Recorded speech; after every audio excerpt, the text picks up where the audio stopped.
Bismillahirrahmanirrahim. Assalamualaikum warahmatullahi wabarakatuh.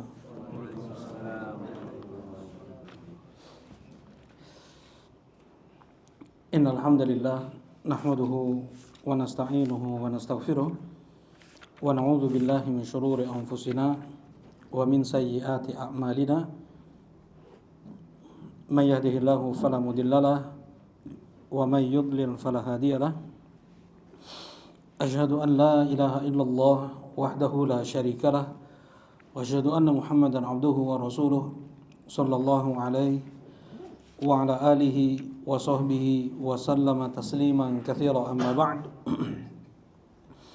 Qala Allah ta'ala fil Qur'anil Karim, ya ayyuhalladzina amanu taqullaha wa qulu qawlan sadida yuslih lakum a'malakum wa yaghfir lakum dhunubakum wa man yuti'illaha wa rasulahu faqad faza fawzan 'azima. Alhamdulillah,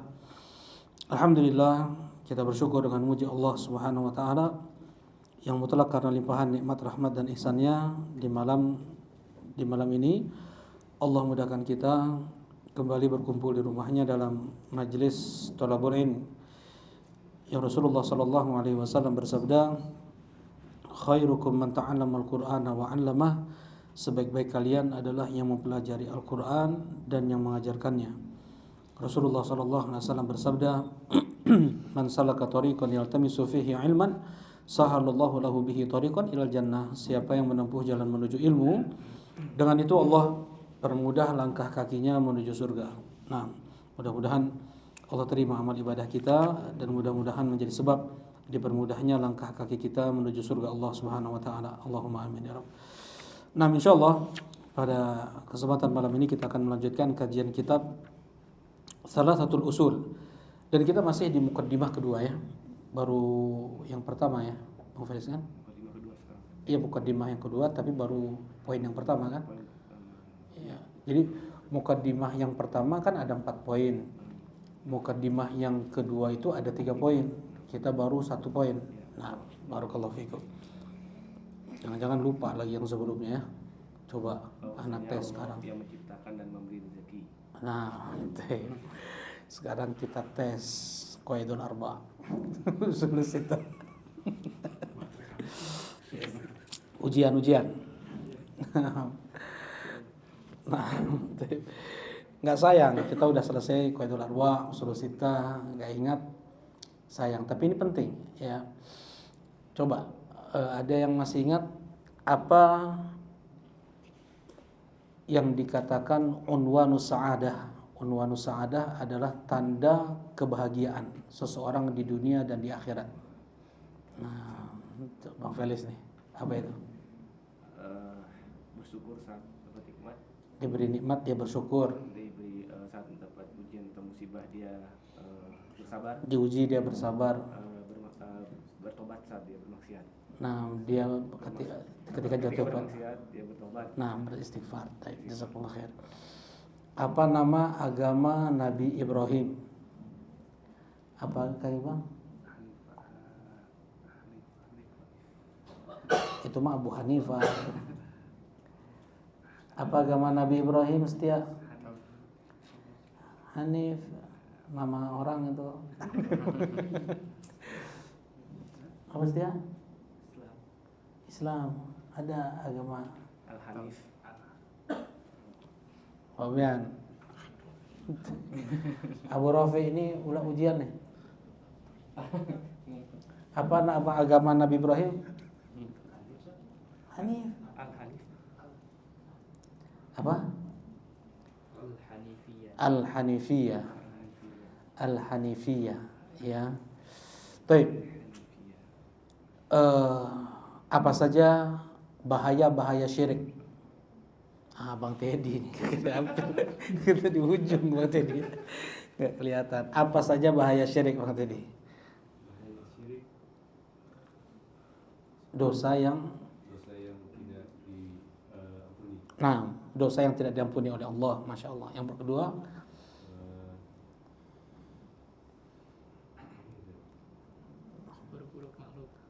nah, dia akan menjadi seburuk-buruk makhluk di sisi Allah, orang yang mati syirik ya. Kemudian menjadi sebab munculnya berbagai macam bentuk musibah, baik itu pada pribadinya, pada keluarganya, pada negeri di mana dia tinggal.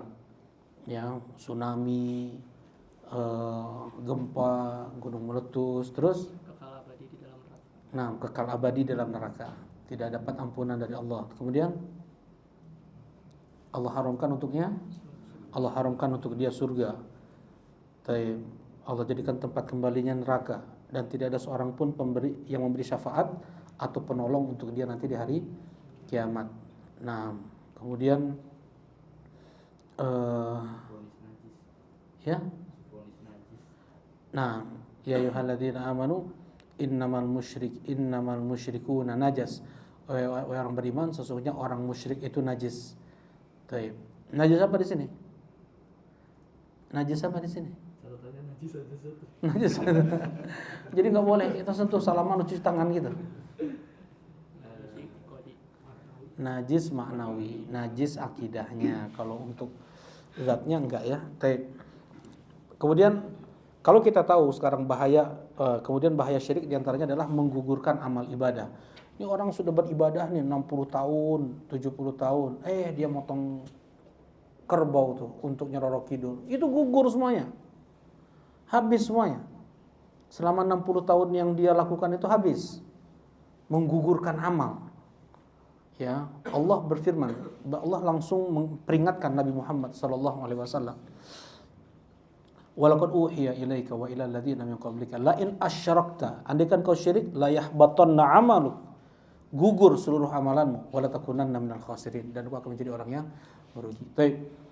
Kemudian kalau kita tahu dahsyatnya, bahayanya syirik, maka kita harus tahu kaidah ya untuk kita kenal apa itu syirik.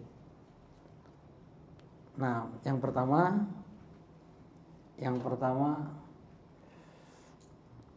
Bang Tiri lagi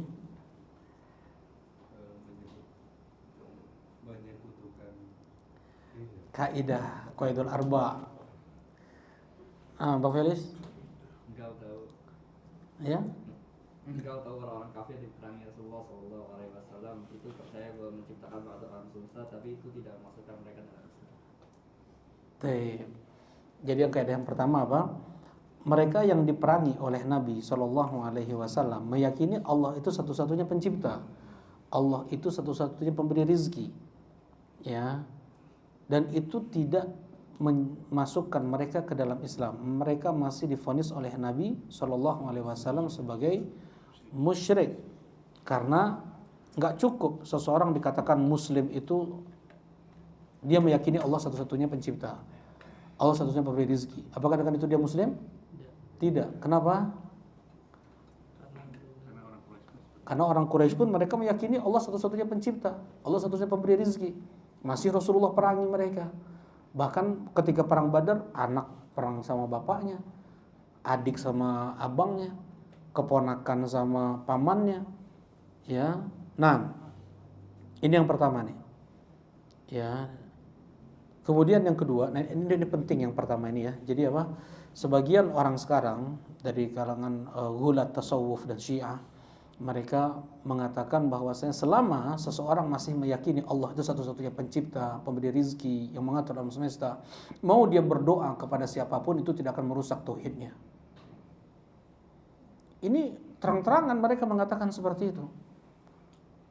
Jelas ini menyelisihi kenyataan dakwah yang dihadapi oleh Nabi Muhammad SAW dan para nabi-nabi sebelum beliau. Ya, bagaimana kaum para nabi diantaranya orang-orang kufar Quraisy, mereka meyakini Allah satu-satunya pencipta, pemberi rezeki. Dengan demikian pun Rasulullah tetap perangi mereka. Kenapa? Karena mereka selain beribadah kepada Allah juga mereka beribadah kepada selain Allah. Itulah yang namanya kesyirikan. Yang kedua apa? Alif. Muhammad Bang Feli coba yang kedua apa? Menyembah dan beribadah hanya kepada Allah. Kaidah yang kedua. Bukan. Kaidah yang kedua, nah ini perlunya murojaahnya, hilang aja kalau nggak di murojaah. Apa kaidah yang kedua, Alif? Beribadah hanya kepada Allah, bukan? Nah, ya. Nah, jadi mereka mereka gimana awalnya kalimatnya? Kenapa diperangi walaupun satu darah, karena mengatakan tidaklah kami berikan amal soleh kepada orang soleh kecuali untuk minta perang darah. Jadi yang kedua ini mereka menjadikan orang-orang soleh sebagai perantara selain Allah Subhanahu wa taala, wa ya'buduna min dunillah ma la yanfa'uhum wa la yadurruhum. Ya, wa yaquluna haula syafa'una indallah. Mereka menyembah beribadah kepada selain Allah dan berkata mereka menyembah selain Allah yang tidak bisa memberikan manfaat kepada mereka, tidak bisa memberikan madarat kepada mereka, dan mereka mengatakan inilah perantara antara kami dengan Allah. Jadi yang kedua, mereka beribadah kepada para wali itu, ya, tujuan mereka hanya sebagai perantara saja. Tidak meyakini bahwasanya wali tersebut yang memberikan mereka rizki, yang bisa memberikan mereka kesembuhan. Enggak. Tetapi mereka ini enggak pede untuk langsung berdoa kepada Allah. Kenapa? Karena dosa. Mereka merasa mereka pendosa. Kalau mereka berdoa langsung kepada Allah tidak akan ditekabulkan, didengar aja enggak. Akhirnya mereka mendekatkan diri kepada para wali yang sudah mati, menyembelihlah, bernazarlah, i'tikaflah di hadapannya, bersemedilah di hadapannya, ya, mereka berikan kurban-kurban agar para wali tersebut mau menyampaikan hajat mereka kepada Allah Subhanahu wa taala. Ya. Nah, kata kaum musyrikin zaman sekarang, mereka mengatakan beda dong. Dulu yang disembah oleh orang musyrikin Quraisy itu batu, kayu. Sedangkan yang kami jadikan tempat berdoa ini wali-wali soleh, para syuhada, para nabi. Gimana jawabannya? Tidak membeda-bedakan. Juga yang mereka ibadahi oleh orang-orang kafir Quraisy pun bukan semuanya yang menyembah, enggak semuanya yang mereka sembah itu adalah batu. Mereka juga menyembah orang-orang soleh, para nabi dan malaikat juga mereka sembah.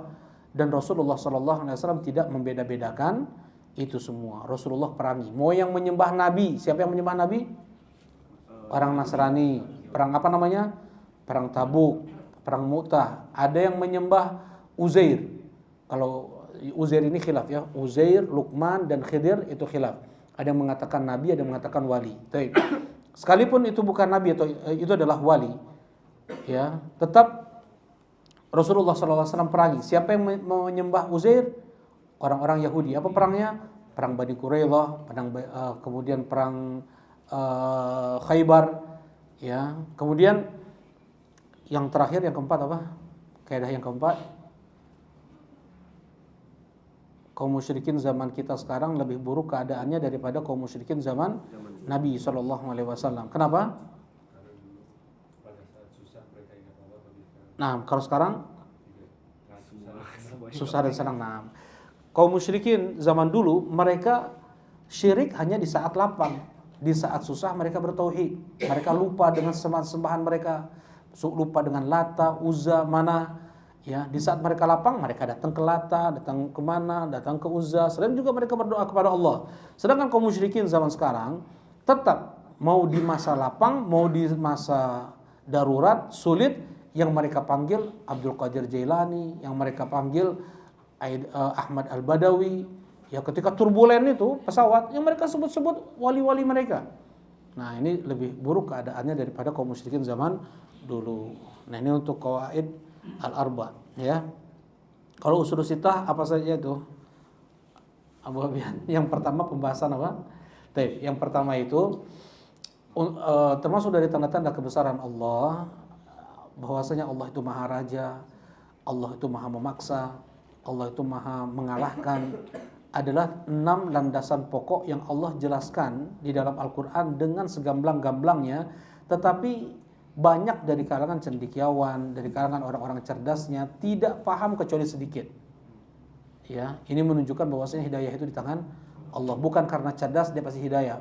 Bukan karena dia cerdas dia pasti dapat hidayah, enggak. Ya. Bukan karena dia pintar dia pasti hafal Quran, enggak. Dia pasti paham tentang akidah, tentang tauhid, enggak. Ya, Abu Jahal luar biasa kecerdasannya. Rasulullah nama juluki dia dengan Abu Jahal, kenapa? Ya, kenapa? Karena kecerdasannya itu digunakan untuk memerangi Islam. Ya, cerdasnya luar biasa. Namanya Abul Hakam. Abul Hakam ini bapak hukum. Ya, dia bisa mendamaikan dua orang, dua keluarga, dua kelompok, dua suku, ya, yang bersengketa. Kemudian mereka semua menerima hukum Abu Jahal. Yang pertama apa? Tentang tauhid dan syirik. Landasan yang pertama, Allah Subhanahu wa taala menjelaskan tentang tauhid, ya ikhlas kan? Ikhlas, dan lawan dari tauhid apa itu? Syirik. Bahkan seluruh Al-Qur'an adalah tauhid, kata Ibnu Qayyim rahimahullahu taala. Seluruh Al-Qur'an adalah tauhid. Di dalam Al-Qur'an ada penyebutan tentang nama-nama dan sifat-sifat Allah, perbuatan-perbuatan Allah, ya, menunjukkan siapa dirinya, siapa Allah Subhanahu wa taala, tauhid, asma wa sifat. Kemudian di dalam Al-Qur'an ada penyebutan tentang syariat-syariat, ada yang diperintah, ada yang dilarang. Semua yang dilarang oleh Allah itu akan menghantarkan seseorang pada kesyirikan dan mengurangi tauhidnya. Seseorang dan semua perintah Allah itu akan memperkuat tauhid seseorang. Ya. Nah, kemudian di dalam Al-Qur'an ada kisah-kisah tentang para nabi, kisah-kisah para nabi, para wali, kemudian Ashabul Kahfi misalnya. Kemudian ada surga, ada neraka. Ya, bagaimana Allah Subhanahu wa taala berikan akibat yang baik untuk ahlu tauhid dan Allah jadikan akhir yang buruk untuk ahlu syirki. Landasan yang kedua, Perintah untuk bersatu dan larangan untuk berpecah belah. bersatu di atas apa? Nah, di atas agama. Perintah dari Allah Subhanahu wa taala untuk kita bersatu di atas agama, ya, di atas Islam, dan larangan untuk berpecah belah. Enggak boleh kita berfanatik pada kelompok, pada golongan, pada suku, pada enggak boleh. Ya, kita bersaudara. Ya, kita bersatu karena Islam. Kemudian yang ketiga, perintah dari Allah untuk kita taat kepada pemimpin sekalipun itu zalim, dan untuk mewujudkan persatuan kita di atas Islam adalah dengan kita tunduk dan dengan kita mendengar dan patuh kepada pemimpin sekalipun itu zalim. Yang keempat, ya, mengenal siapa wali Allah, siapa wali setan. Kemudian yang kelima, ini yang kelima itu wali Allah, wali setan. Yang keempat apa? Nah, kita mengenal siapa ulama Rabbani, siapa ulama su. Terakhir yang keenam,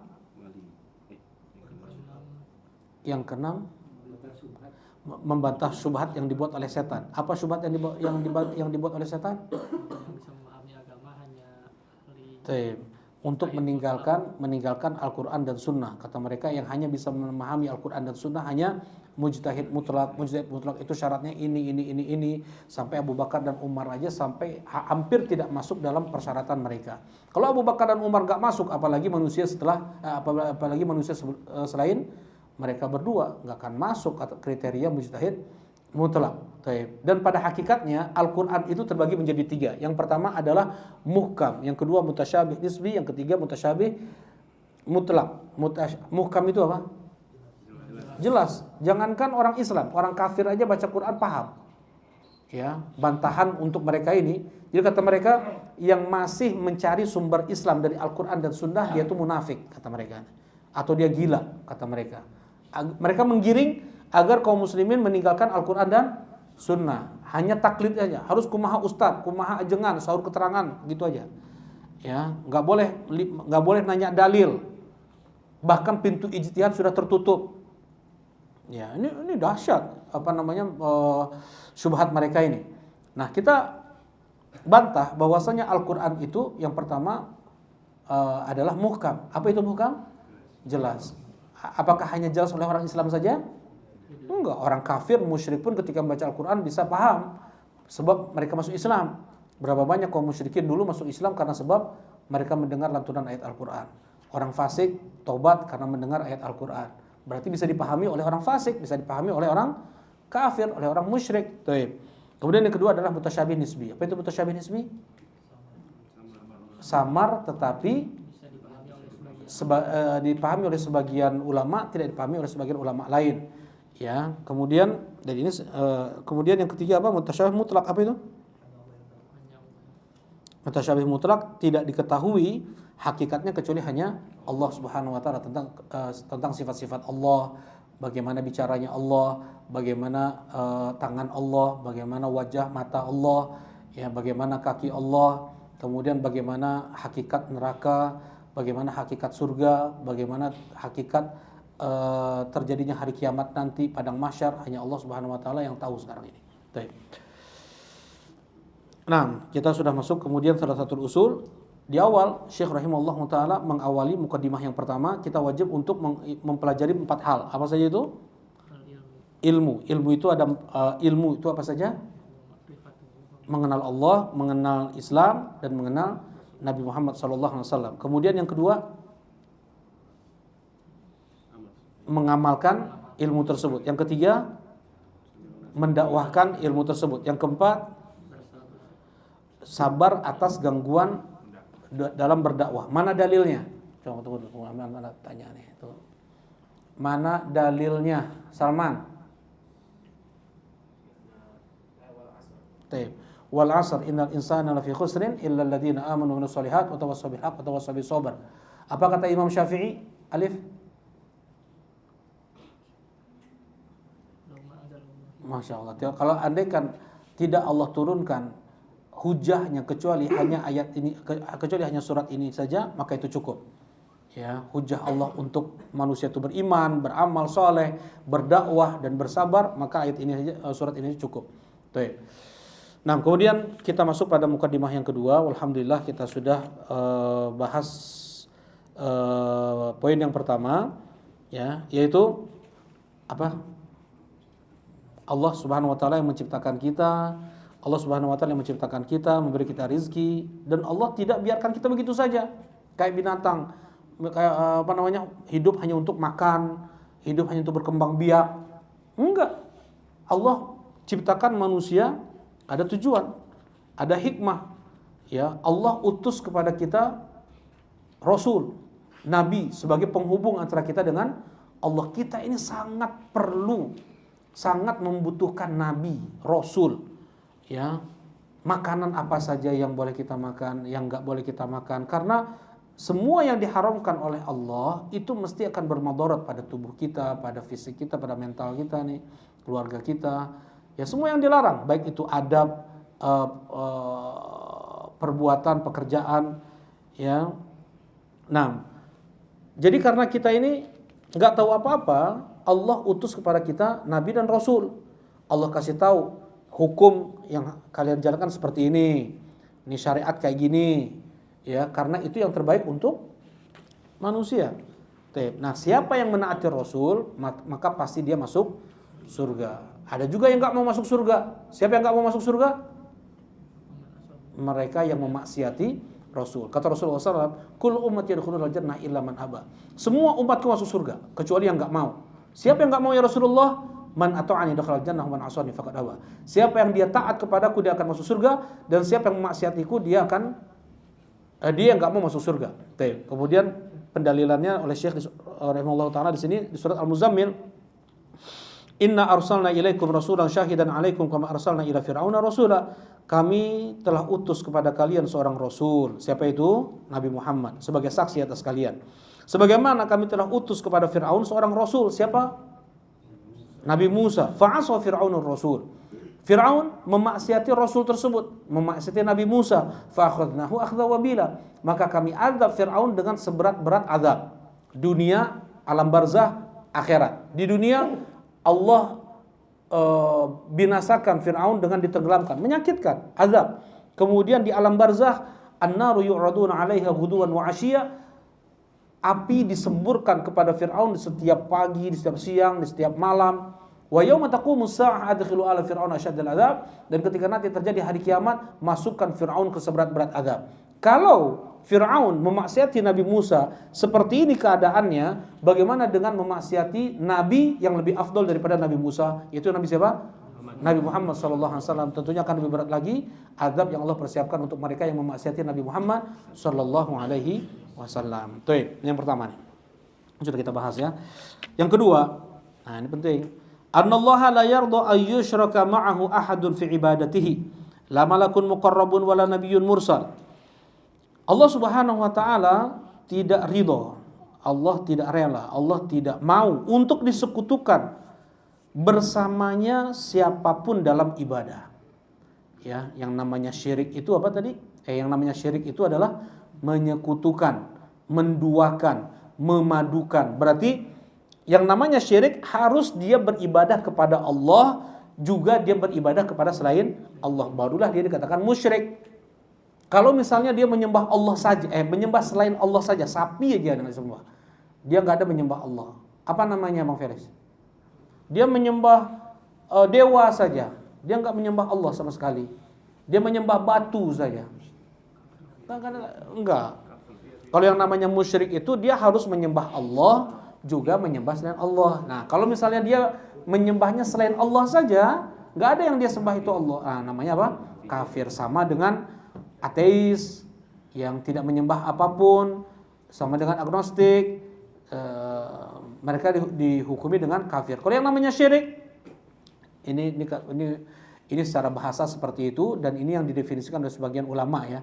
Yang namanya syirik adalah berdoa kepada Allah, juga berdoa kepada selain Allah. Dan di sini ayyusyraka ma'ahu. Kalimat ma'ahu itu di sini apa? Bersama, bareng. Jadi berdoa kepada Allah, juga berdoa kepada selain Allah. La malakun muqarrab wala nabiyyun mursal. Allah tidak rela disekutukan sekalipun itu dengan malaikat yang didekatkannya, maksudnya yang paling dekat dengan Allah, malaikat yang paling mulia di sisi Allah. Siapa? Jibril alaihi salatu wassalam. Atau nabi yang diutus. Nabi yang paling mulia di sisi Allah adalah siapa? Nabi Muhammad sallallahu alaihi wasallam. Kemudian setelah Nabi Muhammad siapa urutannya? Nabi Ibrahim. Setelah Nabi Ibrahim? Nabi Musa. Setelah Nabi Musa? Ulama enggak menyebutkan mana yang lebih utama, Nabi Isa atau Nabi Nuh. Ya, mereka 5 nabi ulul azmi minar rusul. Yang terbaiknya Nabi Muhammad, kemudian Nabi Ibrahim, kemudian Nabi Musa. Kemudian para ulama tidak menyebutkan mana yang lebih afdol antara Nabi Isa dengan Nabi Nuh. Nah, ada yang mengatakan Nabi Nuh karena abdan syakura, 950 tahun berdakwah nggak pernah ngeluh. Ya, kemudian ada yang mengatakan Nabi Isa ya karena pembelaan Allah Subhanahu wa taala kepada Nabi Isa sampai sekarang Allah angkat beliau ke langit. Baik. Nah, Allah Subhanahu wa taala tidak mau disekutukan dengan siapapun itu makhluk. Ya, berdoa ke Allah juga berdoa ke Jibril. Siapa ini? Seperti orang-orang Kristen ya. Mereka mengatakan Allah Allah satu di antara 3. Allah, Roh Kudus. Roh Kudus itu adalah Jibril. Sebagaimana kita menyebut malaikat Jibril pun Roh Kudus juga. Ya. Qul nazzalahu ruhul qudusi mir rabbika liyuthabbital ladzina amanu. Katakanlah, yang membawa turun Al-Quran itu adalah Ruhul Kudus untuk mengokohkan hati orang-orang yang beriman. Di surat An-Nahl. Ya, jadi nama lain Jibril dalam Al-Quran adalah Ruhul Kudus. Ya, dan itu pun pakai juga orang Kristen nih. Ya, Ruhul Kudus. Mereka berdoa, mereka menyembah Jibril. Tuh. Ada juga mereka yang pakai ilmu-ilmu putih, pesantren-pesantren, ya, yang ngajarin ilmu-ilmu kebal, ilmu tenaga dalam, yang mereka yakini itu adalah ilmu putih. Kalau ilmu hitam itu dari setan, kalau ilmu putih itu dari malaikat katanya. Nah, mereka meyakini itu malaikat, padahal yang mereka sedang bermuamalah dengannya itu bukan malaikat, tetapi siapa? Tapi syaitan. Kata Allah Subhanahu wa taala, wa yauma yahsyuruhum jami'an tsumma yaqulu lil malaikati ahaula'i iyyakum kanu ya'budun qalu subhanaka anta waliyyuna min dunihim bal kanu ya'budunal jin aktsaruhum bihim mu'minun. Kata Allah Subhanahu wa taala, dan hari manusia dan hari makhluk dikumpulkan semuanya.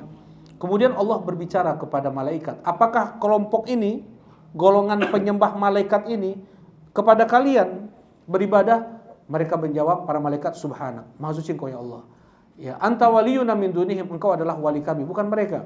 Bal kanu ya'budunal jin, tetapi mereka itu menyembah jin. Aktsaruhum bihi mu'minun, mereka percaya bahwasanya jin itu adalah malaikat. Ya, mereka meyakininya bukan jin, yang mereka yakini adalah malaikat. Ya kan? Kan ditipu. Gampang, saya ini Jibril, saya ini Mikail, kayak gitu. Baik. Wala nabiyyun mursal, sekalipun nabi, sekalipun rasul, Allah tidak mau disekutukan sekalipun dengan nabi. Sekalipun dengan Nabi Muhammad, nyembah, berdoa ke Allah, berdoa juga ke Nabi Muhammad misalnya. Berkurban untuk Allah, berkurban juga untuk Nabi Muhammad. Allah enggak mau disekutukan. Apalagi dengan selain nabi dan selain malaikat dan rasul nih, wali lah misalnya, ya, apalagi jin, apalagi batu, ada binatang, ada sapi, ada tikus yang disembah. Nah, apalagi seperti itu. Wa dalil qauluhu ta'ala wa annal masajida lillah fala tad'u ma'allahi ahada. Dan sesungguhnya masajid itu milik Allah. Apa itu masajid? Masajid dalam bahasa Arab ada dua makna, jamak dari masjid dan jamak dari masjid. Jamak dari masjid, apa itu masjid? Alat untuk sujud. Apa alat untuk sujud? Apa alat untuk sujud? Ya, kening, lutut, telapak tangan, dan udah ujung kaki, itu alat untuk sujud. Ya, mana pernah tanya apa alat untuk sujud? Sejadah. Nah, alat untuk sujud adalah 7 tulang. Umirtu an asjuda ala sab'ati a'dham. Aku diperintahkan oleh Allah untuk sujud di atas 7 tulang. Ya, al-jabhatu, Rasulullah bilang kayak gini, al-jabhatu, kening, tapi Rasulullah menunjuk juga ke hidung beliau. Itu 1 tulang tuh. 2 telapak tangan, 2 lutut, dan kemudian 2 ujung kaki. Itu semua milik Allah. Inna lillah. Kita semua milik Allah. Ya, itu masjid, semua masjid, alat untuk sujud itu milik Allah. Jangan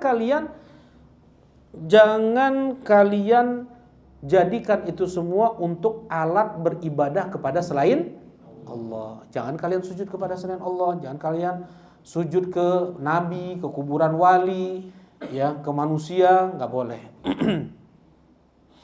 Pendapat yang kedua, masajid jamak dari masjid. Ya, masjid, tempat sujud. Ya, masjid itu tempat sujud. Masjid yang kita tahu, wa annal masajida lillah, sesungguhnya masjid itu milik Allah. Ya, di dalam Islam masjid itu ada 2, ada masjid al-am, ada masjid al-khas. Ada masjid yang bentuknya itu khusus. Maksudnya khusus di mana? Bangunan yang dibangun untuk sengaja beribadah kepada Allah Subhanahu wa taala, seperti ini ya. Untuk sholat berjamaah, untuk di sana ada khutbah Jumatnya, itu masjid. Tetapi seluruh tanah yang terhampar di bumi ini pun bagi Allah adalah apa? Masjid. Ya, kata Rasulullah SAW, "Utitu khamsan lam yutahun ahadun minal anbiya'i qabli." Aku diberikan oleh Allah Subhanahu wa taala 5 hal yang itu tidak diberikan kepada siapapun sebelumku. Di antaranya, "Wa ju'ilat liyal ardu masjidan wa tahuran." Allah jadikan untukku semua bumi yang terhampar ini masjid dan alat untuk bersuci. Ya, tapi yang ada tahiyatul masjid hanya bangunan yang dibangun khusus untuk beribadah kepada Allah. Misalnya kita kalau sholat Id, ada tahiyatul masjidnya enggak? Kan tanah masjid tadi. Yang dimaksud dengan masjid adalah masjid al-khas. Ya, masjid yang itu khusus, yaitu bangunan yang dibangun untuk kita beribadah kepada Allah Subhanahu wa taala. Baik. Nah, wa annal masajida lillah, sesungguhnya masjid-masjid itu milik Allah. Fala tad'u ma'allahi ahada, jangan kalian berdoa bersama Allah. Nah, itu bersama Allah. Jadi berdoa kepada Allah juga berdoa kepada selain Allah dengan suatu apapun. Allah enggak rela, Allah enggak ridho dengan seperti itu. Ada sekarang ini masjid yang dibangun di atas kuburan, sebagaimana banyak gereja dibangun di atas kuburan. Kata Rasulullah SAW, "La'natullah 'alal yahud wan nasara takhadhu qubur anbiya'i masajid." Laknat Allah untuk orang Yahudi dan Nasrani yang menjadikan kuburan-kuburan mereka sebagai masjid. Ada enggak sekarang masjid dibangun di dalamnya ada kuburan? Ada banyak. Ya, banyak. Ya. Jadi gimana tuh? Boleh nggak kita sholat di dalam masjid yang kayak gitu? Di dalam ya, bukan di pekarangan. Dan salah untuk menguburkan jenazah mayit itu di pekarangan masjid, itu salah.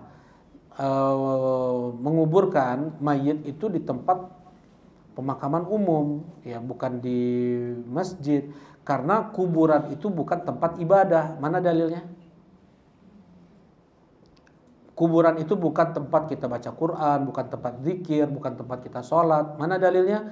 La taj'alu buyutakum maqabir. Jangan kalian jadikan rumah kalian seperti kuburan. Nggak pernah ada zikir, sholat sunnah, baca Quran. Ya, kalau memang rumah seperti itu keadaannya, nggak dipakai sholat sunnah, nggak dipakai baca Quran, nggak dipakai zikir, ya udah berarti udah kayak kuburan tuh. Nah, jadi karena kuburan itu bukan tempat ibadah tadi, maka jangan kalian jadikan rumah kalian itu seperti itu gitu. Di sini ya. Jadi kuburan itu bukan tempat untuk ibadah. Jelas insyaallah. Baik. Kemudian boleh nggak kita sholat di dalam masjid yang seperti itu keadaannya? Ada kuburan di dalamnya. Ya, kalau sebagian ulama yang ada di pekarangan aja nggak boleh. Ya, Syekh Al-Albani rahimahullah dan sebagian ulama lain melarang untuk sholat di masjid yang di pekarangannya ada kuburan. Allahu alam, kalau anak ikut pendapat selama kuburan tersebut bukan di dalam masjid di tempat kita sholat, maka hukumnya masih boleh. Ya, kalau misalnya masjid di depan atau di samping atau di belakang atau di tengah kuburan, maka tidak boleh kita sholat di masjid tersebut. Itu nggak sah. La tusallu ilal kubur. Jangan kalian sholat menghadap kuburan. Ya. Nah, sholatnya tidak sah. Harus dia ulangi lagi. Nah, kalau seandainya sudah terbatasi dengan pembatas, maka sudah tidak dikatakan lagi kuburan. Ya, misalnya Masjid Nabawi. Masjid Nabawi. Rasulullah SAW dikuburkan di tempat di mana beliau meninggal, di kamar Aisyah, di tempat tidur di mana Rasulullah di situ meninggal, di pangkuan Aisyah. Kata Rasulullah SAW, Nabi dikuburkan di mana mereka meninggal. Abu Bakar mendengar hadis ini dari Nabi Muhammad SAW. Karena mendengar hadis ini, maka di mana Rasulullah meninggal pada saat itu, di situ dibikin kuburan itu. Untuk Nabi Muhammad SAW di kamar Aisyah radhiyallahu taala anha. Taib. Aisyah masih di situ, cuman beda kamar lagi. Ya, Aisyah sholat di sana, dan misalnya di Masjid Nabawi, di sinilah rumah Rasul. Di sini kamar Rasulullah SAW 4 meter, 4 kali 6 itu rumah Rasulullah, 4 lebar, 6 panjang itu rumah Rasulullah SAW. Sebelahnya rumah Ummu Salamah 4 kali 6 juga. Ya, itu rumah Rasulullah SAW 4 kali 6. 4 kali 6 berapa meter tadi? 24 ya. 24. Nah, Rasulullah dikuburkan di sini pas di balik tembok sini. Terbatasi hanya dengan satu dinding antara kuburan Nabi dengan Masjid Nabawi. Jelas ini ya. Kemudian juga Aisyah masih ada di rumah itu, tapi beda kamar.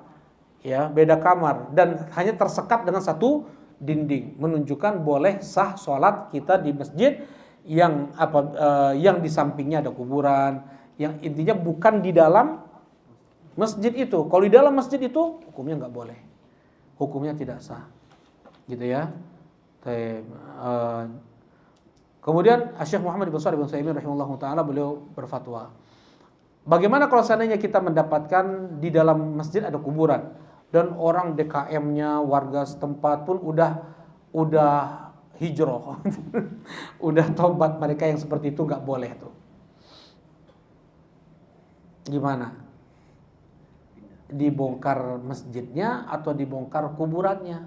Atau mana yang lebih dulu? Kalau yang lebih dulu kuburan, masjidnya dibongkar, dipindah ke tempat lain. Kalau yang lebih dulu masjid, kuburannya dibongkar, dipindah ke tempat lain. Kalau nggak tahu mana yang lebih dulu, ini udah ratusan tahun yang lalu nih, masjid. Apa?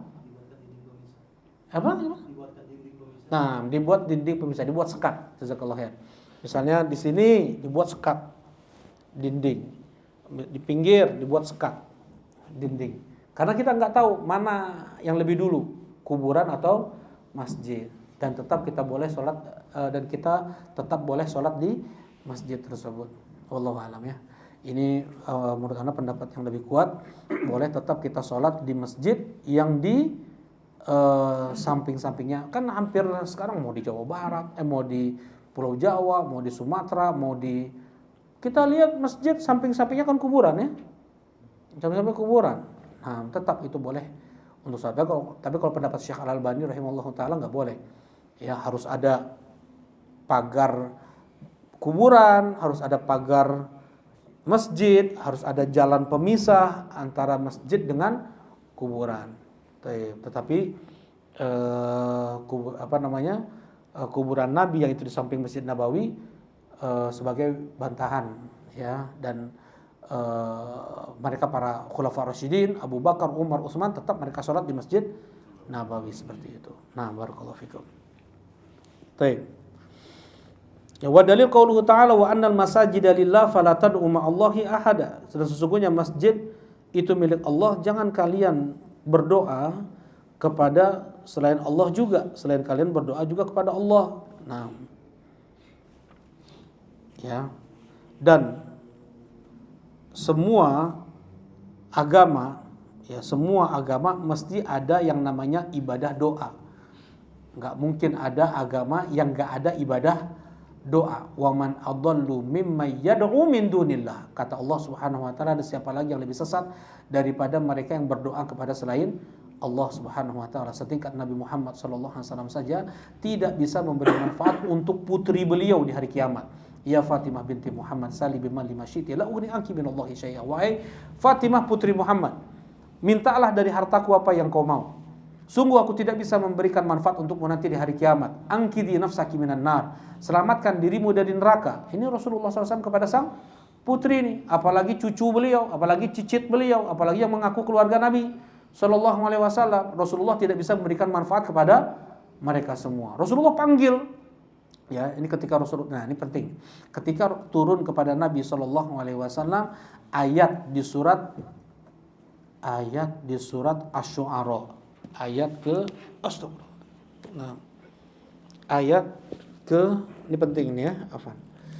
Surat Asy-Syu'ara ayat ke 100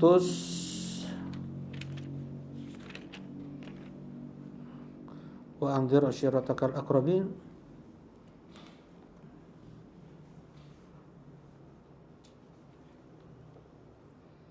Wa anzir ashiratakal aqrabin. Coba dilihat wa anzir ashiratakal aqrabin. Allah musta'an.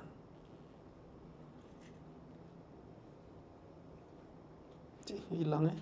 Hilang. Mana hilang? Nah, 214.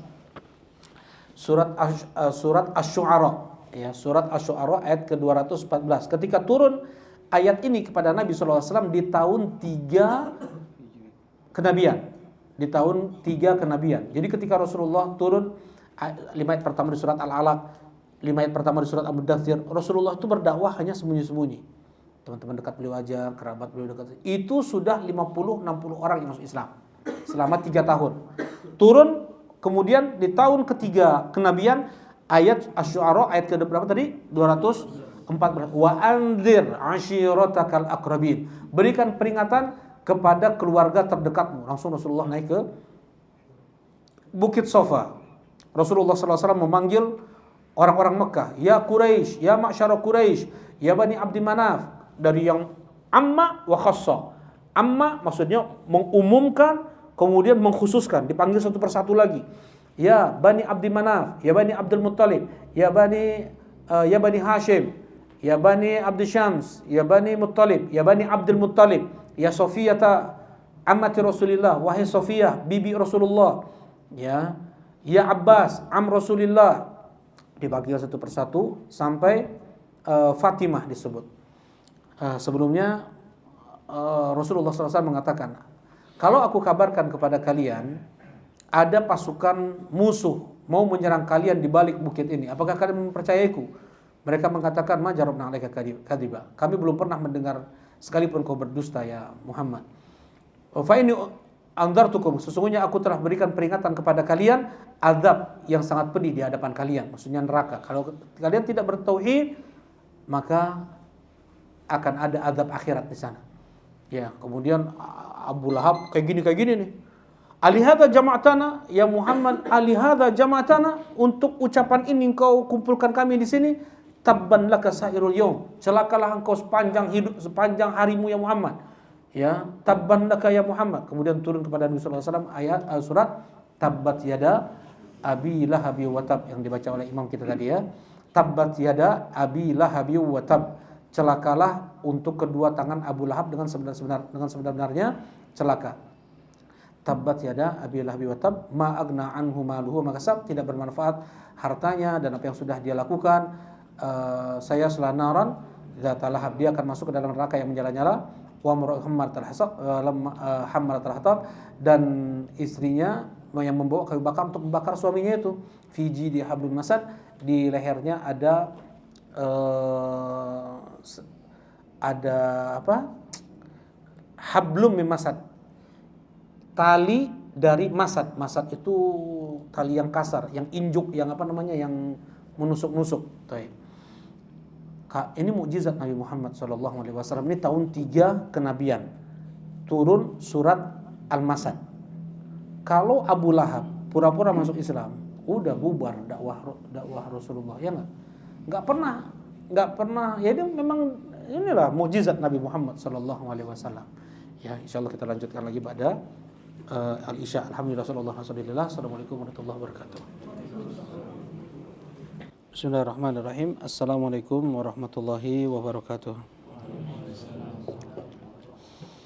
Alhamdulillah, wassalatu wassalamu ala Rasulillah, amma ba'd. Nah, kita melanjutkan kajian kitab Thalathatul Usul yang ditulis oleh Syekh Muhammad Ibn Abdul Wahhab An-Najdi rahimahullahu taala wa ghafarallahu lah wa wasi'allahu fasiha jannatih. Nah, kita masih kita di mukadimah kedua yang wajib untuk diilmui juga oleh setiap muslim, ya. Nah, adalah 3 hal. 2 poin sudah kita bahas. Kita masuk poin terakhir, yaitu ats-tsalitsah. Qala Syekh Muhammad Ibn Abdul Wahhab An-Najdi rahimahullah, ats-tsalitsatu anna man ata'a ar-rasul wa wahadallah la yajuzu lahu muwalah man hadallah wa rasulahu walau kana aqrab qarib. Wa dalil qauluhu ta'ala la tajidu qauman yu'minuna billahi wal yawmil akhir yuwadduna man hadallah wa rasulahu walau kanu aba'ahum aw abna'ahum aw ikhwanahum aw ashiratahum ulaika kataba fi qulubihimul iman wa ayyadahum bi ruhin min wa yudkhiluhum jannatin tajri min tahtiha al-anharu khalidina fiha radhiyallahu anhum wa radu an ulaika hizbullah ala inna hizballahi humul muflihun. Naam. Yang ketiga ini adalah al-wala wal bara, ya, loyalitas dan kebencian atau berlepas diri. Dan ini adalah di antara konsekuensi dari kalimat la ilaha illallah yang diucapkan oleh seorang muslim. Di sana ada al-wala wal bara, kepada siapa kita berloyalitas dan kepada siapa kita harus berlepas diri. Nah, di sini dikatakan oleh Syekh rahimahullah, anna man ata'a ar-rasul, siapa yang dia taat kepada Rasul sallallahu alaihi wasallam, Nabi Muhammad sallallahu alaihi wasallam, wahadallah, dan dia mentauhidkan Allah, la yajuzu lahu muwalah, tidak boleh baginya berloyalitas kepada man hadallah wa rasulah, kepada mereka yang menentang Allah dan Rasulnya, ya, menentang Allah dan Rasulnya, yang kufur kepada Allah dan Rasulnya, orang-orang kafir. Walau kana aqraba qarib, sekalipun mereka kerabat dekat, ya, tidak boleh berloyalitas. Bedakan antara loyalitas dengan cinta, dengan cinta kekeluargaan, Ya, kalau loyalitas itu adalah cinta fanatik, cinta setia, ya, kefanatikan. Nah, sedangkan cinta yang bentuknya itu kekeluargaan, kekerabatan, tidak mengapa seorang muslim untuk mencintai kerabatnya yang kafir. Seperti siapa? Nabi Muhammad SAW mencintai siapa? Mencintai paman beliau Abu Talib. Ya, kata Allah Subhanahu wa taala, "Innaka la tahdi man ahbabta, walakinallaha yahdi man yasha." Sesungguhnya engkau ya Muhammad tidak bisa memberi hidayah kepada siapa yang engkau cintai. Allah memberi hidayah kepada siapa yang Allah kehendaki. Ya, Rasulullah sallallahu alaihi wasallam sangat mencintai sang paman. Sangat mencintai Abu Talib. Abu Talib telah mengasuh Nabi sallallahu alaihi wasallam sejak Rasulullah berumur 8 tahun. Jadi Rasulullah selama 4 tahun itu di Bani Thaqif, ya, bersama Halimah As-Sa'diyah. Kemudian di umur 5 sampai 6 tahun, 4 sampai 5 tahun, berarti 2 tahun bersama sang ibu Aminah binti Wahab Az-Zuhriyah. Kemudian 2 tahun setelah meninggal Aminah diasuh oleh sang kakek Abdul Muttalib, ya, selama 2 tahun. Kemudian di umur 8 tahun meninggal Abdul Muttalib, ya, dipilihlah Abu Talib oleh Abdul Muttalib untuk mengasuh Nabi Muhammad SAW. Kenapa? Kenapa enggak ke Abu Lahab? Kenapa enggak ke Abbas? Hamzah tuh umurnya enggak jauh beda sama Nabi SAW, ya, bedanya 2 tahun. Ya, paman Rasulullah Hamzah, kalau enggak salah, ya, Hamzah itu dengan Rasulullah bedanya cuma 2 tahun. Ya, lebih tua Hamzah 2 tahun daripada Nabi Muhammad SAW. Kenapa enggak ke Abu Lahab? Kenapa enggak ke Abbas? Kenapa kok ke Abu Talib? Sudah turun surat Al-Lahab. Nah, belum lah, 8 tahun. Masa udah turun surat Al-Lahab? Belum. Jadi tadi jawabannya kata Abu Rafiq, apa Abu Rafiq? Nah, dengan jadi yang saudara kandung Abdullah, ayah Nabi Muhammad SAW, itu Abu Talib. Kalau Abu Lahab, Hamzah, Zubair, Harith, ini nama-nama paman Nabi SAW. Abbas itu hanya satu ayah.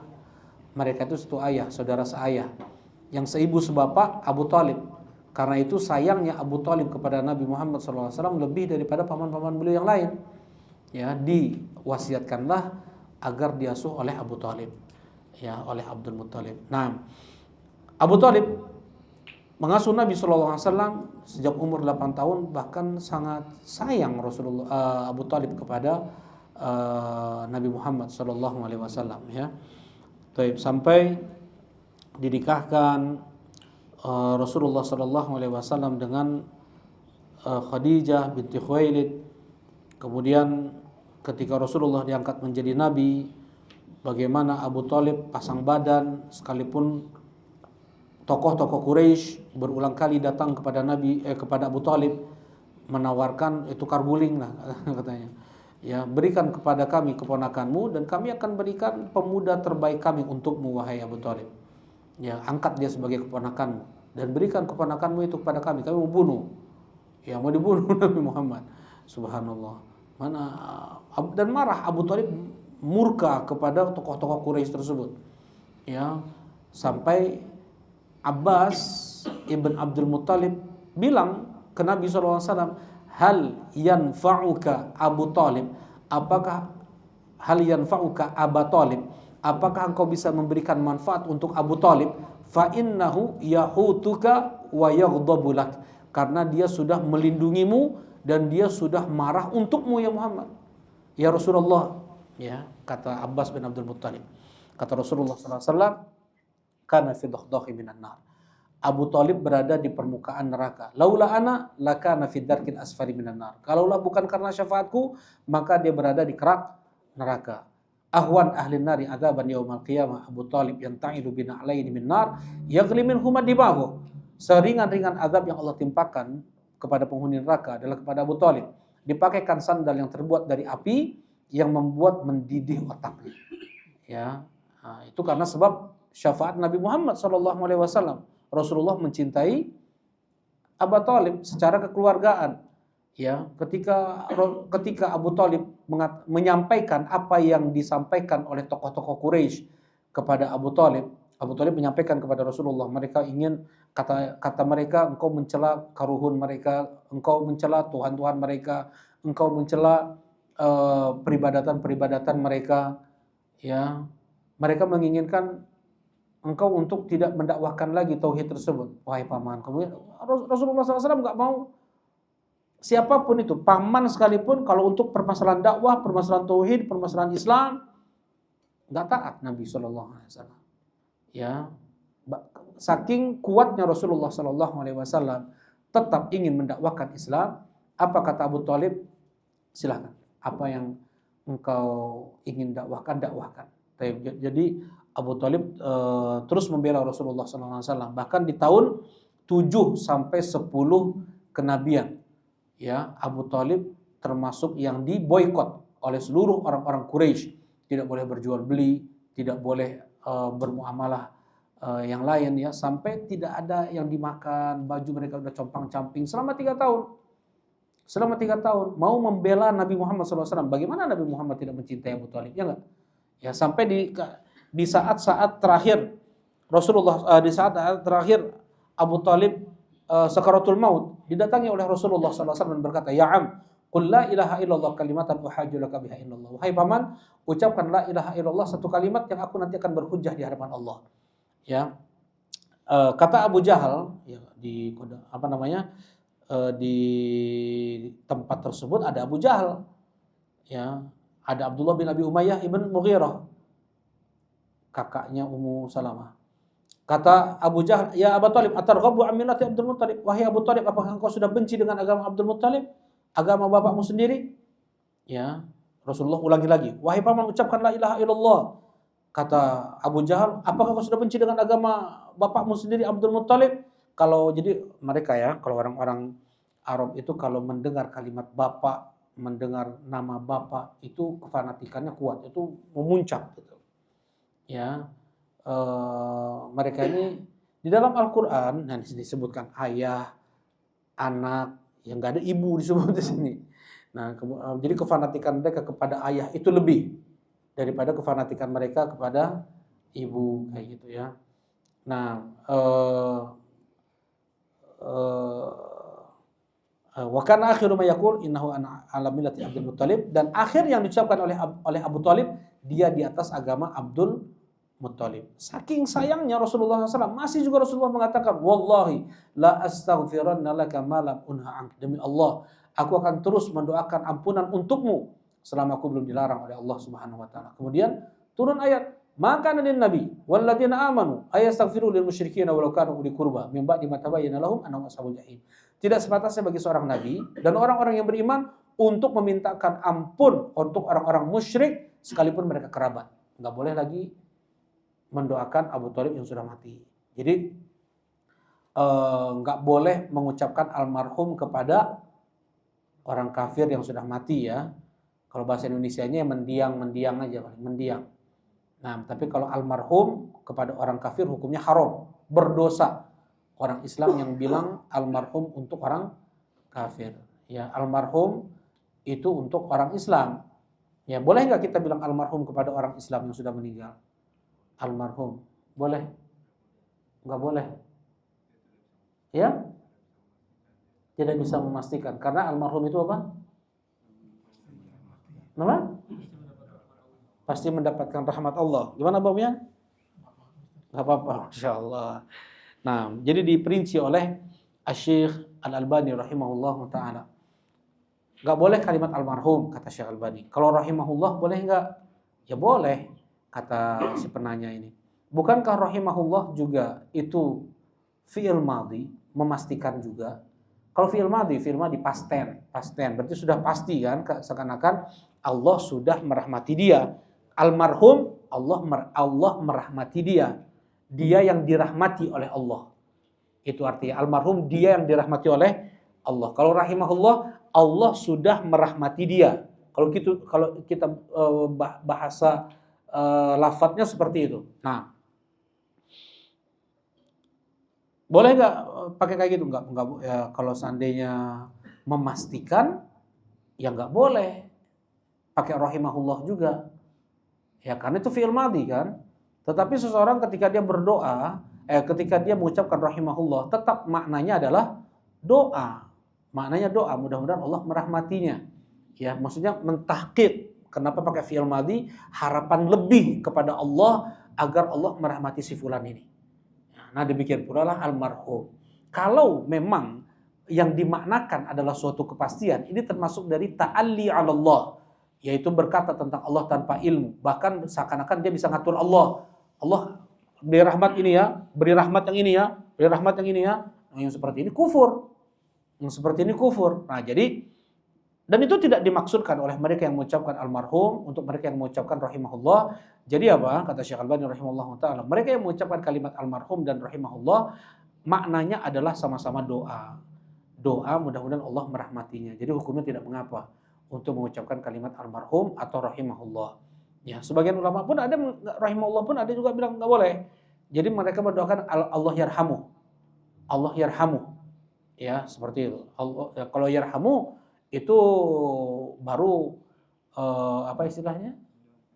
Fi'il mudhari. Jadi fi'il mudhari ini iya, jadi belum gitu, belum dan sedang kayak gitu. Bukan fi'il madhi, bukan past tense, sudah seperti itu. Nah, jadi hukumnya hukum kalimat almarhum dan rahimahullah boleh untuk muslim dan maknanya adalah doa. Mudah-mudahan Allah ampuni dia. Nah, untuk kalimat tersebut hanya boleh untuk muslim. Jadi ketika orang kafir sudah mati dengan kekufurannya, tidak boleh lagi didoakan ampunankah, rahmatkah, nggak boleh. Ya, dan mendoakan itu kepada mereka dosa besar. Ya, menyelisihi ayat tadi. Sedangkan mendoakan mereka kebaikan, mendoakan hidayah di saat mereka masih hidup, ini sangat dibolehkan. Ya, sangat dibolehkan. Ya, mudah-mudahan Allah beri hidayah untuk antum, mudah-mudahan Allah buka hati antum. Misalnya ini hukumnya tidak mengapa. Baik. Ya, seperti ini. Ketika Rasulullah SAW beliau datang ke Madinah, berarti di Madinah ada siapa aja tuh penduduknya? Ada orang Yahudi. Orang Yahudi pun ada 3 suku. Ada Bani Qainuqa, ada Bani Nadir, ada Bani Quraidah. 3 suku besar Yahudi. Kemudian ada orang musyrik dari suku Aus dan suku Khazraj, pribumi Madinah. Ada orang Islam, kaum muslimin. Suku Aus dan suku Khazraj yang sudah masuk Islam namanya Ansor. Ya. Kemudian beriring waktu pada masuk Islam nih, suku Aus dan suku Khazraj. Ya. Yang sehingga pemimpin orang-orang musyrik pun pura-pura masuk Islam. Namanya Abdullah bin Ubay bin Salul. Tapi dia berpura-pura masuk Islam. Nah, yang ada hanya Muslim dengan Yahudi. Dibuat perjanjian. Ya, mereka bikin kesepakatan bahwasanya Madinah, negeri mereka harus menjaga kerukunan, mereka menjaga perdamaian. Ketika datang musuh dari luar, maka wajib bareng-bareng untuk membela satu sama lain. Ya seperti itulah. Dan menjaga menjaga kedamaian masing-masing seperti itu. Baik. Ini yang terjadi di zaman Nabi SAW. Tetapi karena Bani Qainuqa, Bani Nadir membuat makar untuk membunuh Nabi SAW, akhirnya mereka diusir oleh Rasulullah SAW dari Madinah. Tidak boleh membawa senjata apapun, boleh kalian membawa apapun yang mau kalian ambil dari rumah kalian. Ya, emasnya, alat dapur, semua dibawa nih. Kecuali senjata, pedang, panah, tombak, itu nggak boleh dibawa. Bani Quraidah berkhianat juga kepada Nabi SAW ketika perang apa? Ketika perang Khandaq. Rasulullah diserang 10.000 di depan, ini 1.000 di belakang nih Bani Quraidah. Jadi mau nusuk Nabi SAW dari belakang. Kira-kira gimana keadaan kaum muslimin pada saat itu? Ya enggak? Yang mereka sampai Rasulullah nggak sholat asar pada waktunya. Saking fokus Rasulullah mengawasi jangan sampai mereka bisa loncat Ya, jangan sampai mereka bisa meloncati Khandaq itu. Ya, diawasi, ada yang turun, panah, lemparin. Kayak gitu tuh mereka tuh. Jadi diawasi terus oleh Nabi SAW sampai nggak sholat asar maghrib. Sholat asar udah masuk maghrib. Umar bin Khattab mencela-cela orang Quraisy. Ini gara-gara mereka ya Rasulullah, aku hampir sholat asar sebelum maghrib tadi. Pas maghrib tadi. Kata Rasulullah, demi Allah aku belum sholat malah. Kata Rasulullah, demi Allah aku belum sholat malah. Rasulullah SAW kemudian sholat asar. Ya, kemudian Rasulullah SAW mendoakan, mala Allahu buyutahum wa quburahum nara idza syaghaluna an salatil wusta wa salatil asar. Mudah-mudahan Allah Subhanahu wa taala memenuhi rumah-rumah mereka dan kuburan-kuburan mereka dengan api neraka. Karena mereka melalaikan kita dari salat wusta, salat asar. Salat wusta adalah salat asar. Hafidhu ala sholawati wa salatil wusta wa qumu lillahi qanitin. Kata Allah Subhanahu wa taala di surat Al-Baqarah, jagalah oleh kalian salat hafidhu ala sholawat, jagalah oleh kalian salat 5 waktu dan salat wusta. Salat wusta adalah salat asar.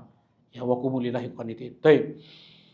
Karena mereka berkhianat di saat Rasulullah sallallahu alaihi wasallam terpojok di perang Khandaq, selesai perang Khandaq, Rasulullah habisi mereka semua kecuali anak-anak dan perempuan. Ya, tidak seperti Bani Nadir dan Bani Qainuqa dibebaskan, disuruh pergi, diusir, enggak, dibunuh semuanya. Ya. Dan ini hukum Sa'ad bin Mu'ad. Ya. Ini hukum Sa'ad bin Mu'ad. Jadi Sa'ad bin Mu'ad ini paling dekat dengan Bani Quraidah. Ya, kata Bani Quraidah, ya Muhammad, ngomongnya ke Rasulullah, ya Muhammad, kami berhukum dengan hukum Sa'ad bin Mu'ad. Engkau sepakat nggak? Kau mau nggak dengan hukum Sa'ad bin Mu'ad? Kata Rasulullah, ya boleh. Silakan Sa'ad, hukumi mereka. Apa yang terbaik untuk mereka? Kata Sa'ad, bunuh muqatiluhum. Bunuh orang yang berperangnya. Yang berperang itu yang udah balik ke atasnya, itu dibunuh. Ya, selebihnya dijadikan budak. Asabta hukmallah. Kata Rasulullah, engkau telah sesuai hukum yang kau buat dengan hukum Allah dan Rasulnya. Jadi ini ya, untuk kita menjaga kerukunan, menjaga kedamaian dengan orang-orang kufar, terlebih yang sudah ada perjanjian, sudah ada kesepakatan, ini hukumnya wajib. Ya, hukumnya wajib. Bagaimana, apa saja yang diperbolehkan oleh syariat, ya, apa saja yang diperbolehkan oleh syariat kepada orang-orang kafir, ya, terlebih di negara kita nih, di Indonesia, dengan berbagai macam agama yang diakui oleh pemerintah kita. Nah, kita harus menjaga kerukunan, harus menjaga kedamaian. Yang pertama, kita boleh memanggil mereka sesuai dengan jabatan yang mereka miliki. Seperti misalnya dia ini manajer di suatu perusahaan, dia ini direktur, atau dia ini ketua itu. Boleh kita bilang Pak Ketua, Pak Manajer, nggak usah bilang direktur kapir, nggak usah bilang kayak gitu. Ya udah, tetap direktur, manajer kayak gitu ya. Seperti Rasulullah SAW mengatakan kepada Raja Romawi, ila adimir Rum Qaisar, ila adimil Furs Kisra, ila adimil Habasya An-Najashi, kepada pembesar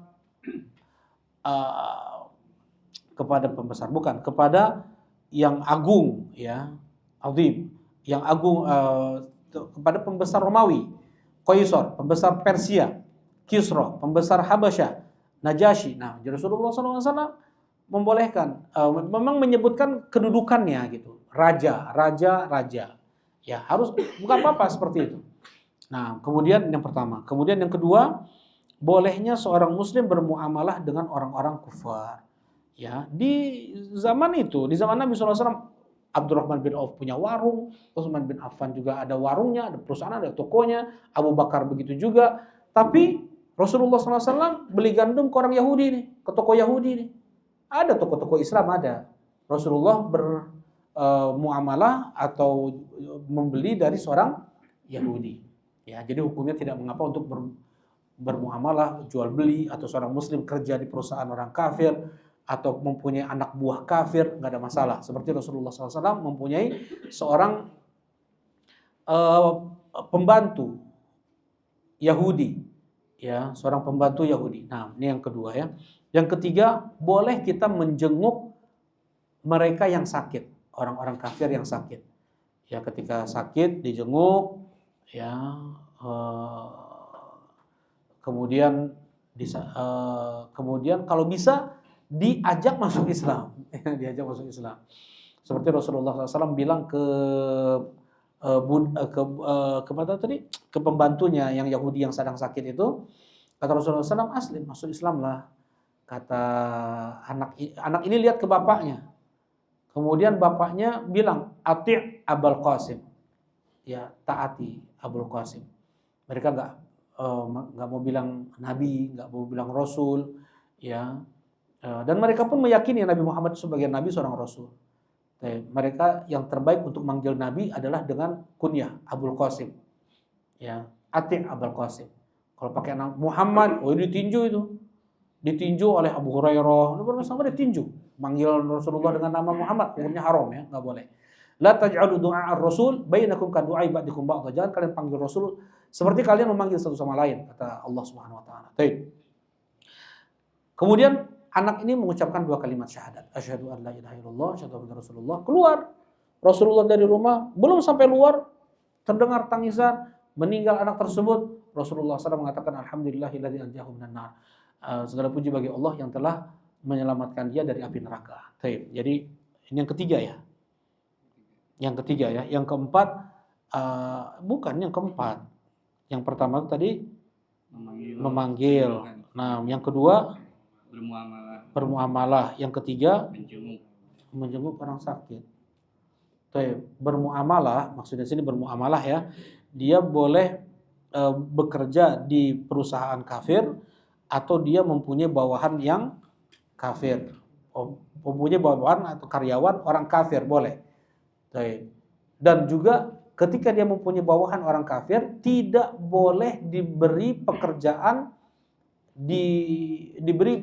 tidak boleh diberi pekerjaan yang itu di luar batasannya, di luar yang seharusnya. Wah, ini mah kafir mah dikasih yang susah-susah, dikasih yang berat-berat. Kata Rasulullah, ana hajiju yaumil qiyamah. Aku yang membelanya nanti di hari kiamat. Jadi Rasulullahnya sampai mau pasang badan untuk orang-orang kafir yang dizolimi ketika di dunia. Nah, ini nggak boleh. Kemudian tidak boleh boleh untuk memberi hadiah, ya. Boleh untuk memberi hadiah. Boleh untuk menerima hadiah. Memberi hadiah, Rasulullah SAW memberi hadiah kepada Abdullah bin Ubay bin Salul, ya, yang Abdullah bin Ubay bin Salul sudah memberi hadiah kepada Abbas ibn Abdul Muttalib.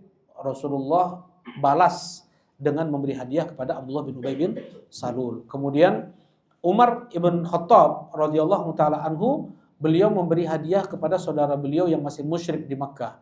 Nah, kemudian Rasulullah SAW diberi hadiah oleh Muqawqis. Siapa Muqawqis? Muqawqis adalah raja Mesir, raja Kristen ya.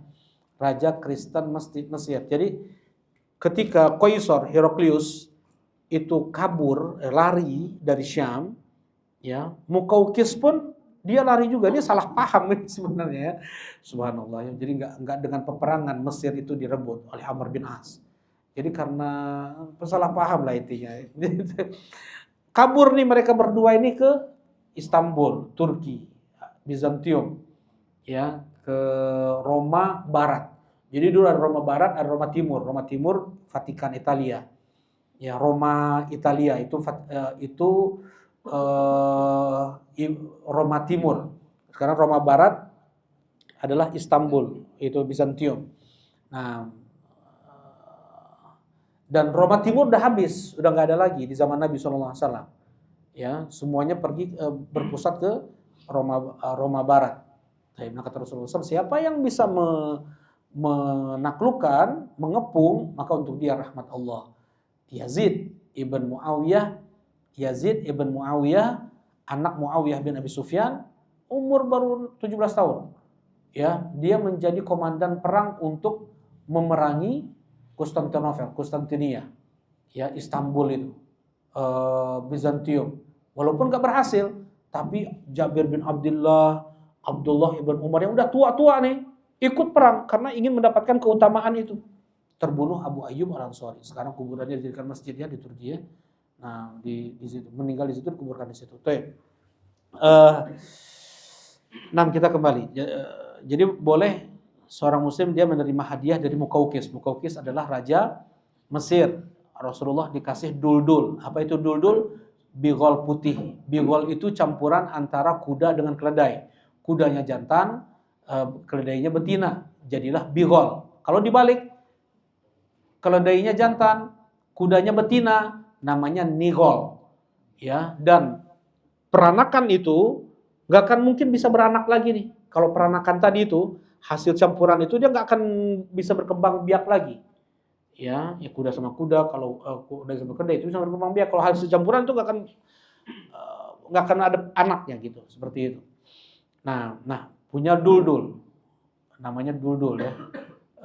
Kemudian dikasih juga di hadiah Maryah Al-Qibtiyah, lahirlah dari Maryah putra bungsu Nabi SAW yang bernama Ibrahim. Nah jadi boleh memberi hadiah, boleh menerima hadiah dari orang kafir. Kemudian Rasulullah SAW pula ketika diundang undangan orang Yahudi, Rasulullah datang. Ya, Rasulullah datang. Boleh makan sesembelihan orang Yahudi, Nasrani, wa ta'amul ladzina utul kitab hillul lakum, dan makanan sesembelihan orang-orang ahlul kitab halal untuk kalian. Baik. Ya, dan khusus untuk ahlul kitab, wanitanya pun boleh dinikahi, tetapi yang afifah, bukan wanita-wanita yang pelaku maksiatnya, tetapi wanita yang dia kayak biarawatinya, yang afifahnya. Afifah ini yang menjaga kehormatan diri, yang memegang agama, yaitu boleh dinikahi, tetapi sangat tidak dianjurkan oleh ulama, karena anaknya nanti banyak melihat bagaimana ibunya beribadah, ya, naudzubillah. Baik. Nah, ini untuk kerukunan, ya, boleh seorang muslim juga menghadiri acara pernikahannya atau misalnya kelahiran anak, tetapi selama itu tidak ada ritual-ritual peribadatan kepada selain Allah Subhanahu wa taala dan tidak ada kemaksiatan di acara tersebut. Untuk kita mengucapkan selamat ya atas lahir anak dia, atas pernikahan, naik jabatan, hukumnya tidak mengapa. Mungkin dia untuk membantu ketika dia sakit atau ada kematian, kita membantu, hukumnya tidak mengapa juga. Nah, ini bukan mualah ya. Kalau yang namanya mualah itu adalah loyalitas, cinta setia, mengambil mereka menjadi pemimpin, ini hukumnya tidak boleh. Untuk kita mengidolakannya, mengidolakan itu gimana? Fanatik.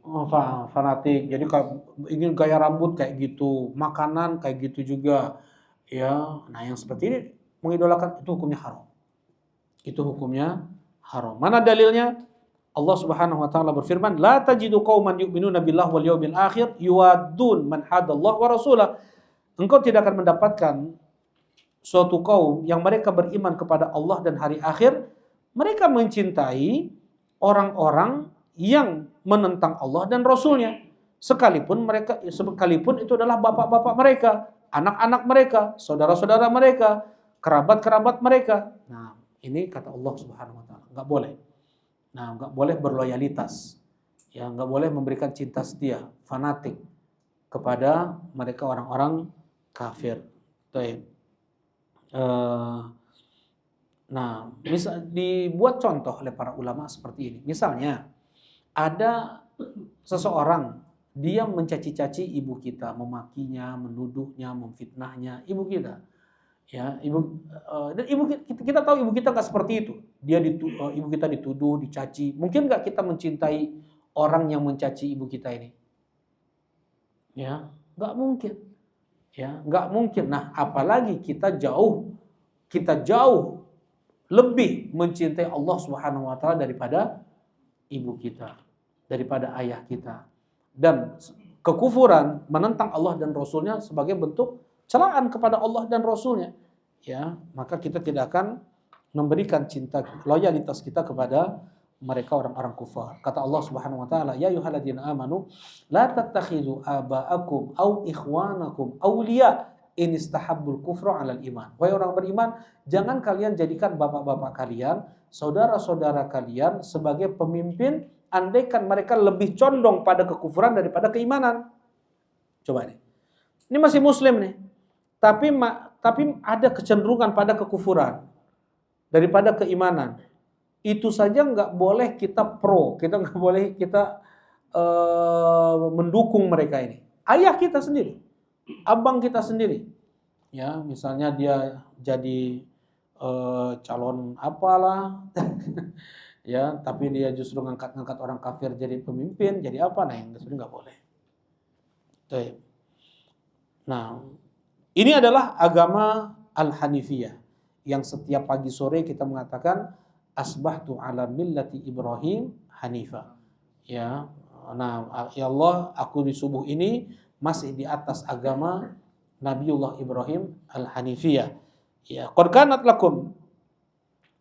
lakum uswatun hasanah fi Ibrahim wal ladzina ma'ahu. Telah ada bagi kalian suri tauladan yang baik pada Ibrahim dan yang bersamanya. Idz qalu liqaumihim, ketika mereka berkata kepada kaumnya, inna bura'a'u minkum wa mimma ta'buduna min dunillah. Sesungguhnya kami berlepas diri dari kalian dan dari semua yang kalian sembah selain Allah. Kafarna bikum. Ini Nabi Ibrahim bilang kepada ayahnya ini, kami kufur kepada kalian. Wa bada bainana wa bainakumul adawah, dan tertancap permusuhan antara kami dengan kalian, wal baghdha, amarah selama-lamanya, hatta tu'minu billahi wahda, sampai kalian beriman kepada Allah yang esa. Nah, ini agama Nabi Ibrahim alaihi wassalam. Sekalipun Nabi Ibrahim masih sangat sayang kepada sang ayah, sampai di hari kiamat pun Nabi Ibrahim masih berusaha untuk beri syafaat kepada sang ayah. Ya, Allah Subhanahu wa taala berkata kepada Nabi Ibrahim kayak gini. Jadi kata Nabi Ibrahim kepada Allah, ya Rabb, alam ta'idni alla tukhzini yaumal qiyamah. Ya Allah, bukankah kau telah berjanji kepadaku untuk engkau tidak hinakan aku di hari kiamat? Apalagi yang lebih menghinakan ketika ayah Nabi dia menjadi penghuni neraka. Kata Nabi Ibrahim. Kata Allah Subhanahu wa taala, Ibrahim, ini haramtu al-jannata 'alal kafirin. Wahai Ibrahim, aku haramkan surga itu untuk orang kafir. Maksudnya Nabi Ibrahim tetap ada sayang kepada sang ayah. Ya abati lima ta'budu ma la yasma'u wa la yubsiru wa la yughni anka syai'a. Ya abati inni qad ja'ani. Jadi Nabi Ibrahim dengan adab, dengan santun, dengan penuh penghormatan kepada sang ayah, mengajak untuk masuk Islam. Wahai ayahanda, wahai ayahanda, wahai ayahanda. Nah, sebenarnya begitu juga sebaliknya ya. Misalnya seorang ayah dia melihat anaknya nakal, anaknya bahkan sampai tingkatan kufur atau syirik, naudzubillah. Mudah-mudahan Allah selamatkan kita semua dari ini semua. Nah, Allahumma amin. Nah, kalau itu terjadi ya, seperti Luqman kepada putranya, ada riwayat anaknya ini kafir, musyrik, tetap sang ayah berkata kepada anaknya, ya bunai, wahai putraku, wahai ananda. Ya, tetap dibuka hatinya. Jangan kafir tadi, jangan. Enggak juga gitu juga bilang ke anaknya, ya, tapi pakai ya bunai, la tusyrik billah, wahai putraku, jangan kau syirik kepada Allah. Inna syirka la dzulmun adzim. Ya bunai, inna in takum. Jadi dibuka, dipanggil dia dengan sebutan yang membuka hati dia, mau dia menerima hidayah. Apalagi kalau seandainya anaknya tidak sampai tingkatan kufur atau syirik. Jadi harus lebih lembut lagi kita untuk menasihati anak, kemudian dari anak pada orang tua seperti itu. Bahkan dengan pandangan tajam aja nggak boleh. Seorang anak melihat ayahnya dengan pandangan tajam, dengan cibiran, dengan kalimat uf itu dalam bahasa Arab adalah kalimat tadajjur, apa kalimat kekecewaan yang paling rendah. Ya, kalimat tadajjur, kekecewaan atau marah yang paling rendah kepada orang tua. Ya, nah yang seperti ini aja nggak boleh, apalagi lebih daripada itu. Nah, ya. Baik. Banyak sekali di sini dalil disebutkan oleh Syekh Muhammad bin Shalih bin Utsaimin rahimahullahu taala tentang tidak bolehnya seorang mukmin menjadikan orang-orang kafir sebagai wali, berloyalitas, sekalipun itu bapak, sekalipun itu saudara, nah, sekalipun itu anak, sekalipun itu kerabat.